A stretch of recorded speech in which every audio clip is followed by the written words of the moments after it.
இங்க பாக்யா கிட்ட ரொம்ப ஓவராவே பேசுறாங்க கோபி. கோபி வந்து பாக்யா முன்னாடி நின்னு இப்படி பேசும்போது பாக்யாவுக்கு செம்ம டென்ஷன் ஆகுது. இங்க பாக்யா வந்து கோபி கிட்ட கேக்குறாங்க, நீங்க பேசுறது உங்களுக்கே நியாயமா சொல்லுங்க.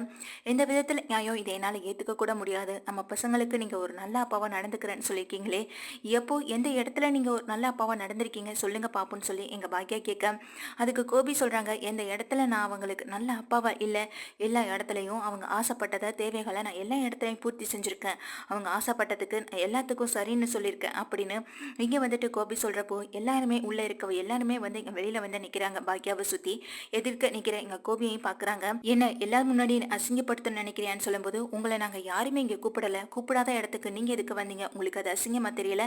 அசிங்கமாவே தெரியாத இடத்துக்கு இங்க வந்து நின்னது மட்டும் இல்லாம இங்க என் மாமா வந்து உங்களுக்கு நல்ல அப்பாவா இல்லைன்னு சொல்றீங்க. இதை என்னால ஏத்துக்க கூட முடியாது. அது தவறுன்னு கூட உங்களால நினைக்க முடியல. அவரு உங்களை எந்த சடங்கும் செய்யக்கூடாதுன்னு சொல்லிட்டு போனதுனால தானே இப்படி அவரை பிடிக்கல, நல்ல அப்பாவா இல்லைன்னு சொல்லி இப்படி ஏகப்பட்ட பழி அவர் மேல சுமத்துறீங்க. இல்லாத ஒருத்தர் மேல இப்படி பழி போடுறது உங்களுக்கு கொஞ்சம் கூட வெக்கமா இல்லையான்னு சொல்லி எங்க பாக்கியாவை கேள்வி கேட்க, எனக்கு தெரியும் எதை எப்படி எங்க பேசணுன்றது எனக்கு தெரியும். நீ பேசாத அதை பத்தி. என் குடும்பத்தையே மொத்தமா பிரிச்சது நீ தானே. பிரிச்சது மட்டும் இல்லாம என் அப்பாவுக்கு எல்லா சடங்கையும் செஞ்சுட்டோன்ற திமிருல இப்போ என் முன்னாடி நின்று என்னை கேவலப்படுத்தி பேசுறியா? ஊர்ல இருக்கிறவங்க எல்லார்கிட்டையும் என்னை பதில் சொல்ற அளவுக்கு வச்சுட்டல அப்படின்னு சொல்லி கேள்வி கேட்க, ஆமா பதில் சொல்லிதான் ஆகணும். தப்பு செஞ்சவங்க யாரோ அதுக்கான பதிலை நீங்க தானே கொடுத்தாகணும்.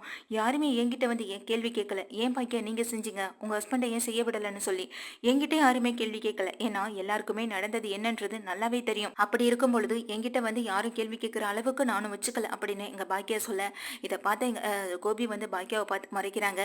எல்லாமே என் அப்பா கொடுத்த இடத்துல நீ ரொம்பவே ஆட ஆரம்பிச்சிட்டல. இரு இரு, இன்னும் எத்தனை நாளைக்கு இந்த ஆட்டம் நிலைக்குதுன்னு நானும் பார்க்குறேன்.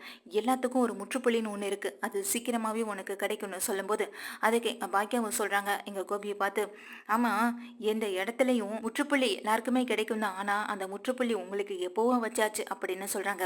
இதை கேட்ட கோபி ரொம்ப கோபமா சொல்றாங்க, என்னோட பசங்க எல்லாரும் உங்ககிட்ட இருக்கிறதுனால தானே இப்படி இருக்கிறேன்.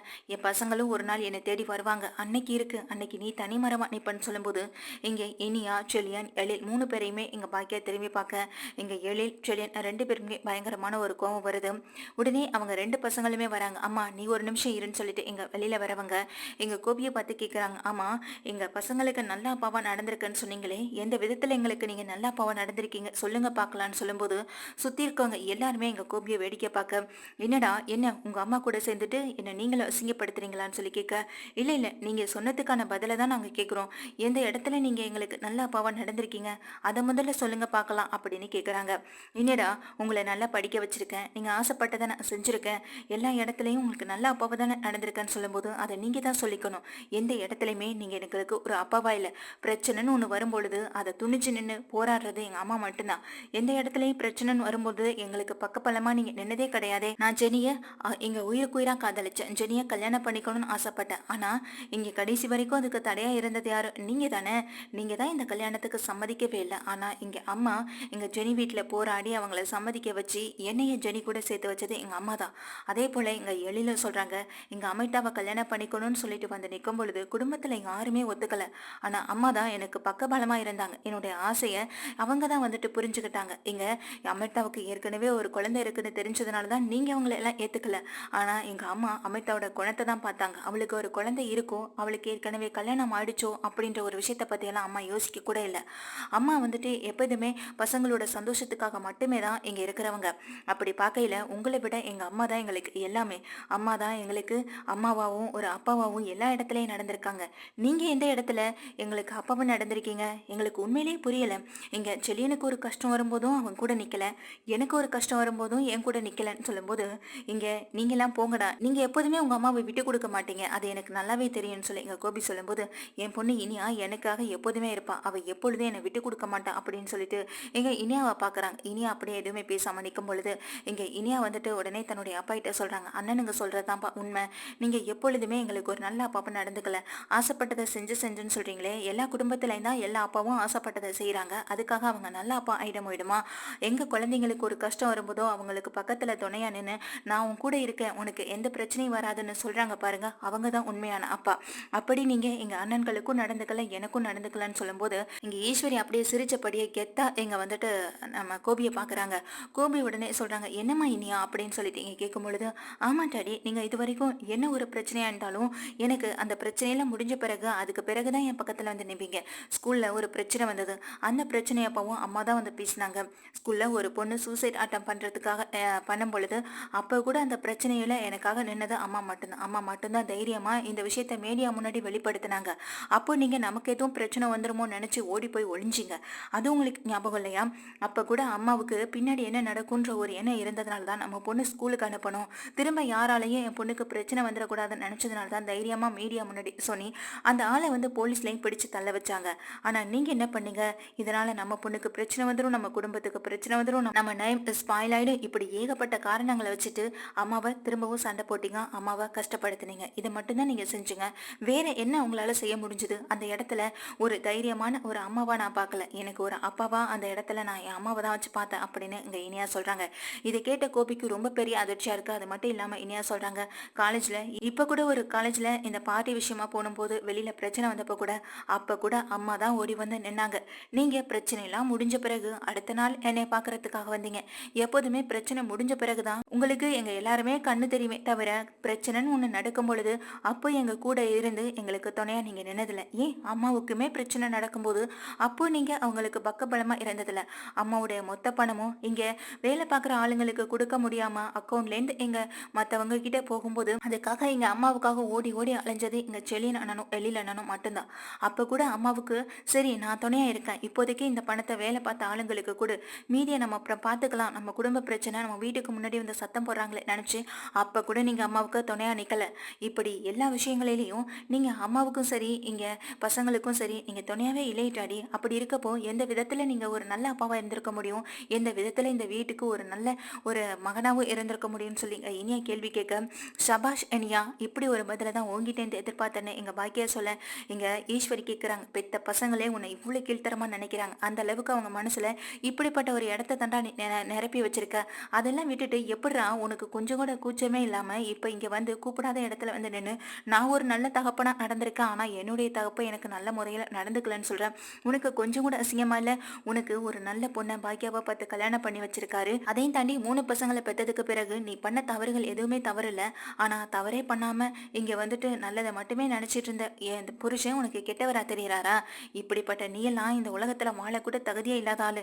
இன்னொரு கல்யாணத்தை பண்ணிட்டு போவ, இங்க பசங்களுக்கு கல்யாணம் பண்ற வயசுல நீ இன்னொரு கல்யாணத்தை பண்ணிட்டு போய் இன்னொரு குழந்தைக்கு தகப்பனாவும் ஆவ. ஆனா அதையெல்லாம் பார்த்துக்கிட்டு இங்க பாக்கியாவும் சரி இங்க பசங்களும் சரி பொறுமையா இருப்பாங்க, நீ சொல்றதெல்லாம் கேட்டு நடந்துப்பாங்க அப்படின்றது எந்த விதத்துல நியாயமும் இல்லை, அது தர்மமும் இல்லடா கோபி. எல்லாத்துக்கும் ஒரு முடிவு இருக்கு, அதுக்கான முடிவை நீ சீக்கிரமா அனுபவிப்ப.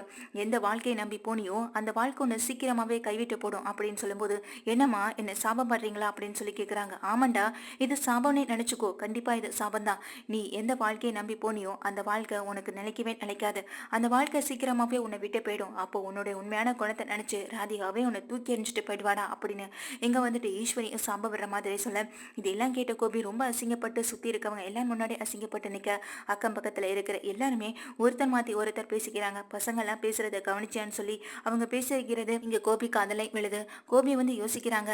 அதே நேரம் எங்க பாக்கியா கெத்தா நிக்கிறாங்க. அப்பதான் பாக்கியா சொல்றாங்க, பாத்தீங்கல்ல இப்போ யாருக்கு நல்ல தகப்பனா நடந்துக்கலன்றது பசங்க பேசுற விதத்திலேருந்தே இப்போ உங்களுக்கு நல்லாவே புரிஞ்சிருக்கும் அப்படின்னு சொல்லும்போது, என்ன பாக்கியா பசங்க எல்லாரையும் கூட சேர்த்துக்கிட்டு என்ன அசிங்கப்படுத்துறியான்னு சொல்லும்போது, நான் உங்களை இங்க இன்வைட் பண்ணவே இல்லை, இன்வைட் பண்ணாதோட இடத்துக்கு வந்தது மட்டும் இல்லாம இங்க வந்து நான் நல்ல தகப்பன்னு சொல்லிக்கிறது எவ்வளோ பெரிய அசிங்கம், அதுக்கான பதிலை தான் எங்க பசங்களும் கொடுத்தாங்க, இந்த இடத்துலயும் நீங்க நல்ல தகப்பனா நடந்துக்கலன்றதுக்கான ஒரு பதில் அடியை தான் அவங்க கொடுத்துருக்காங்கன்னு சொல்லும்போது இங்க எழில் செழியன் இனி 3 பேருமே சொல்றாங்க, ஆமா டாடி, இங்க நீங்க தாத்தாவை சொல்றதுக்கு எந்த ஒரு ரைட்ஸுமே இல்லை, தாத்தா நாங்க பார்த்துருக்கோம், அந்த வீட்டில் இருந்த வரைக்கும் தாத்தா உங்களுக்கு நல்ல விஷயங்களை மட்டுமே தான் எடுத்து சொல்லியிருக்காங்க, இதை செய்யணும் இதை செய்யக்கூடாதுன்னு, ஆனா அதையெல்லாம் நீங்க காதல வாங்கிக்காம இருந்தீங்க, கடைசியில எங்களுக்கு ஒரு நல்ல டாடியா நடந்துக்கிட்டேன்னு நீங்க எப்படி சொல்ல முடியும்னு சொல்லும்போது இங்க எழில் செழியன் 2 பேருமே கேட்குறாங்க, எப்போதுமே இனியா ஏன் பொண்ணு இனியா ஏன் பொண்ணுன்னு சொல்லி தூக்கி வச்சு கொண்டாடுவீங்க, ஏன் பொண்ணுன்னு சொல்லி தூக்கி வச்சு கொண்டாடுறதுக்கு மட்டும் நல்ல அப்பா கிடையாது, அவளுக்கு பிரச்சனைன்னு வரும்பொழுது ஓடி போய் நிக்கணும். எங்க ஸ்கூல்ல பிரச்சனை வந்தப்பையும் சரி காலேஜ்ல பிரச்சனை வந்தப்பையும் சரி எப்போதுமே பிரச்சனை முடிஞ்ச பிறகுதான் ஓடி வந்து பாத்தீங்களே தவிர அவளுக்கு பிரச்சனைன்னு ஒன்று நடக்கும் பொழுது எப்போதுமே அவ பக்கத்துல இல்லை. இங்க இருந்து கேரளாவுக்கு போகணும், கேரளாவில் அவளுக்கு முக்கியமான இடங்கள்ல வந்து நிறைய அசைன்மெண்ட் எழுதணும்னு சொல்லி இங்க இருந்து போகிறப்போ டிரைவர் இல்லை, அப்போ அம்மா தானே முன்னாடி நின்று இங்க இனியாவை கூட்டிட்டு போனாங்க, இனியா போன இடத்துல கூட நிறைய பிரச்சனைகள் அதையெல்லாம் அம்மா சமாளிச்சு ஒரு வழியா எங்க பாட்டி இங்க செல்வி அக்கான்னு சொல்லி இங்க இனியா இனியா வரை எல்லாரையும் பத்திரமா வீடு கொண்டு வந்து சேர்த்தாங்க. அந்த தைரியம் இங்க யாருக்கு வரும் சொல்லுங்க? அந்த இடத்துல இனியாவுக்கு ஒரு அம்மாவாவும் ஒரு அப்பாவாவும் இருந்தது எங்க அம்மா மட்டும்தான்.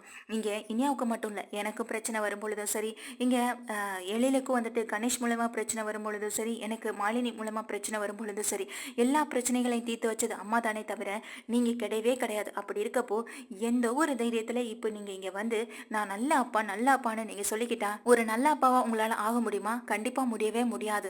அந்த ஒரு எண்ணத்தை இப்பவே தூக்கி போடுங்க. இன்னொரு தடவை எங்க முன்னாடி வந்து இது மாதிரி சொல்லவே சொல்லாதீங்க. அப்புறம் இங்க 4 பேருக்கு முன்னாடி இந்த விஷயத்த அப்புறம் 40 பேருக்கு முன்னாடி வச்சு நாங்க அசிங்கப்படுத்துவோம். இங்க எழில் செழியன் இனியான 3 பேருமே எங்க கோபி அசிங்கப்படுத்த இப்ப போதுமா? வாய் நிறைய எங்க பசங்களோட மனசுல எந்த அளவுக்கு நீ இடம் பிடிச்சிருக்கன்னு கேட்டுக்கிட்டல. இதுதான் கோபி, நீ நீ இப்படிப்பட்டவன் தான். ஆனா நான் தான் அதை தெரியாம உன் மேல பாசத்தை கொட்டினேன். ஆனா அதுக்கான ஒரு தண்டனையும் எனக்கு கொடுத்துட்ட. ஒரு நல்ல மகனாவும் எங்களுக்கு நடந்துக்கல, ஒரு நல்ல தகப்பனாவும் நடந்துக்கல, நல்ல ஒரு கணவனாவும் நீ நடந்துக்கல. மொத்தத்துல நீ இந்த வீட்டை பொறுத்த வரைக்கும் ஒரு நல்ல மனுஷனே கிடையாது. நீ யாருக்கு நல்ல மனுஷனா இருக்க விரும்புறியோ அவங்களுக்காவது உண்மையா இருக்க பழகு. அதை விட்டுட்டு எங்க பாக்கியாவை தேடி பாக்கியாவுக்கு கஷ்டத்தை கொடுக்கணும்னு திரும்ப திரும்ப இவ பின்னாடி ஓடி வந்துட்டேன்டனா நீ வந்துட்டு கண்டிப்பா நிலைச்சு நிக்கிற ஆளே கிடையாது. நீ தாண்டு போக போறது ரொம்ப உறுதி அப்படின்னு இங்க ஈஸ்வரி சாப விட எல்லார்கிட்டையும் அசிங்கப்பட்ட எங்க கோபி அப்படியே நின்றுட்டு இருக்க. வாங்க நம்ம உள்ள போகலான்னு சொல்லி ஹோட்டலுக்குள்ள அழைச்சிட்டு போயிடுறாங்க. எங்க பாக்கியா ஈஸ்வரி பசங்கன்னு சுத்தி இருக்க வந்தவங்க எல்லாருமே உள்ள போக இங்க தனி மரமா கோபி நிக்கிறாங்க. இதுதான் பாக்கியா, இதுதான் இவன், இதுதான் இவனுடைய குணம். கடைசியில அவன் நிக்க போறது இந்த இடம் தான், இப்படிதான் நிப்பான். அப்போ அவன் கூட யாருமே இருக்க போறது இல்லைன்னு எங்க ஈஸ்வரி பாக்கியா கிட்ட சொல்லிட்டு பாக்கியாவையும் உள்ள கூட்டிட்டு போறாங்க. இங்க கோபி வந்துட்டு பசங்க பேசினதை நினைச்சு மனசுடைஞ்சு நிக்கிறாங்க. அதே நேரம் இங்க வந்து பாக்கியா கொடுத்த பதிலடியால ஒரு கோவத்துல இருந்தாலும் இங்க தன்னுடைய அம்மா விட்ட சாபத்தை நினைச்சு இன்னொரு பக்கம் வருந்தே நிக்கிறாங்க. என்னதான் இருந்தாலும் பசங்க பேசுனது சரியான ஒரு விஷயம். இப்படி உன் பசங்க உனக்கு துணையா இருக்கிற வரைக்கும் நானும் எதுக்கும் கவலைப்பட போறது இல்லைன்னு சொல்லி இங்க ஈஸ்வரியும் கொஞ்சம் மன நிம்மதியோட இருக்காங்க.